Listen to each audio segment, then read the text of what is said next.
Du jamais vu à Rouen. Les 7 bibliothèques bloquées par un mouvement social massif à l'appel de Sud et de la CGT.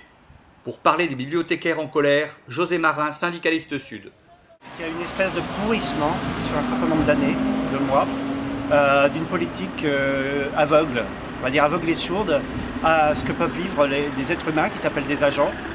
Il y a eu l'arrêt du projet médiathèque il y a maintenant 3 ans, qui s'est fait d'une manière brutale, sans gestion humaine, de la part de la municipalité. On n'ait pas pris le temps du bilan, le temps d'écouter les agents, de leurs souhaits. On n'a pas pris en compte leur métier, leur savoir-vivre et leur savoir-faire.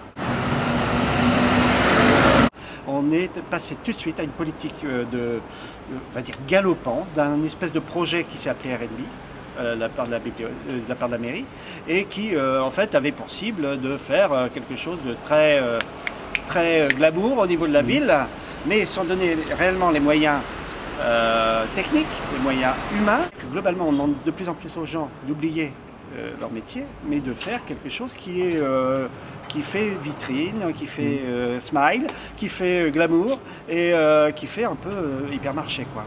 La Fnac nous a été déjà, par exemple, donnée comme modèle, et avec des effectifs qui fondent d'année en année.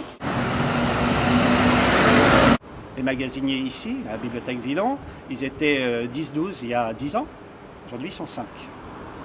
Le personnel d'entretien, elles étaient 6-7 il y a 6 ans. Elles sont 3 pour s'occuper de 6 structures. Alors ici aussi s'applique la politique de Sarkozy de non-renouvellement d'un poste sur 2. Il n'y a pas d'obligation pourtant. Je ne sais pas, je ne crois pas qu'on soit dans une municipalité UMP. Il ne m'avait pas semblé, mais peut-être qu'effectivement il y a des couleurs qui par moments se confondent. En tout cas, on a l'impression que la politique d'austérité, elle est tout à fait à l'égal de ce qui se pratique au niveau gouvernemental. Sur un personnel, je confonds tout type de personnel. Par exemple, j'ai parlé des personnels d'entretien, qui est concerné aussi.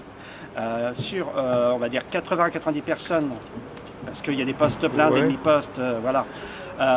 Il y a, à mon avis, 90% de gens grévistes, ce qui est énorme. Sur les 7 sites de la ville de Rouen, donc les 7 sont fermés, 100% de sites fermés. Donc c'est un cri d'alarme très fort. Mes collègues, ce ne sont pas des Saint-Kéris. Mes collègues, ce ne sont pas des 20 ans de guerre. C'est des gens plutôt, des fonctionnaires, on va dire, modèles. Et aujourd'hui, on ne leur donne pas les moyens d'assurer cette qualité-là et de travailler dans des conditions normales. Ils ont commencé par réagir un petit peu avec du dédain, un peu de mépris. Il devait y avoir une délégation du personnel hier. Ils ont commencé à dire que le Sud n'était pas représentatif. C'est un peu du mépris par rapport à un syndicat qui est légitimement mandaté par le personnel.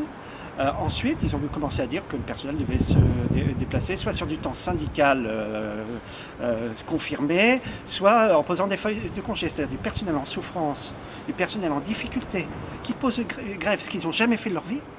On leur dit, si vous voulez négocier, si vous voulez nous parler, vous posez une journée de congé. On demande déjà le maintien, au minimum le maintien des postes en place, à savoir qu'il y a le poste du photographe ici, à la bibliothèque Villon, qui a été remercié, qui doit partir pour le 15 octobre, et on lui a signifié son congé. C'est 10 ans de CDD, ce qui est tout à fait légal, comme chacun le sait, et il est remercié, on lui dit au revoir monsieur. Il y a un poste notamment de responsable du Châtelet qui saute. Donc, et il y a d'autres choses comme ça dans le collimateur.